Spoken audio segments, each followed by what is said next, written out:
Tariff को लेकर America और चीन के बीच विवाद काफ़ी बढ़ गया है। अमेरिकी राष्ट्रपति डोनाल्ड ट्रंप की ओर से चीनी आयात पर अतिरिक्त 50% टैरिफ की धमकी के बाद चीन ने मंगलवार को कहा कि वो अपने हितों की रक्षा के लिए अंत तक लड़ेगा और अमेरिका के खिलाफ जवाबी कदम उठाएगा। वाणिज्य मंत्रालय ने कहा कि अमेरिका की ओर से चीन पर तथाकथित पारस्परिक शुल्क लगाना पूरी तरह से निराधार है और एक तरफा धमकाने वाली प्रथा है। दुनिया की दूसरी सबसे बड़ी इकोनॉमी चीन ने जवाबी टैरिफ लगाया है और मंत्रालय ने अपने ताज़ा बयान में संकेत दिया है कि और ज़्यादा टैरिफ लगाए जा सकते हैं।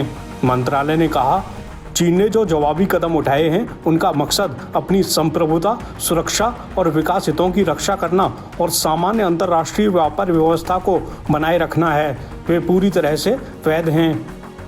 बयान में कहा गया है, चीन पर टैरिफ बढ़ाने की अमेरिकी धमकी एक गलती के ऊपर एक बड़ी गलती है और एक बार फिर अमेरिका की ब्लैकमेलिंग प्रकृति को उजागर करती है। चीन इसे कभी स्वीकार नहीं करेगा। अगर अमेरिका अपने तरीके पर अड़ा रहा तो चीन अंत तक लड़ेगा। सोमवार को चीन पर अतिरिक्त टैरिफ लगाने की ट्रंप की धमकी ने नई चिंताएं पैदा कर दी हैं कि ग्लोबल इकोनॉमी को संतुलित करने की उनकी मुहिम वित्तीय रूप से विनाशकारी व्यापार युद्ध को और तेज कर सकती है। टैरिफ युद्ध के बिगड़ने के कारण टोक्यो से लेकर न्यूयॉर्क तक के शेयर बाजार और भी अस्थिर हो गए हैं।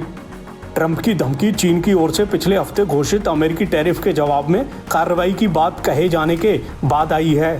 ट्रंप ने कहा, अगर चीन 8 अप्रैल 2025 तक अपने दीर्घकालिक व्यापारिक दुरुपयोगों से ऊपर 34% की बढ़ोतरी वापस नहीं लेता है तो अमेरिका चीन पर 50% का अतिरिक्त टैरिफ लगाएगा जो 9 अप्रैल से प्रभावी होगा।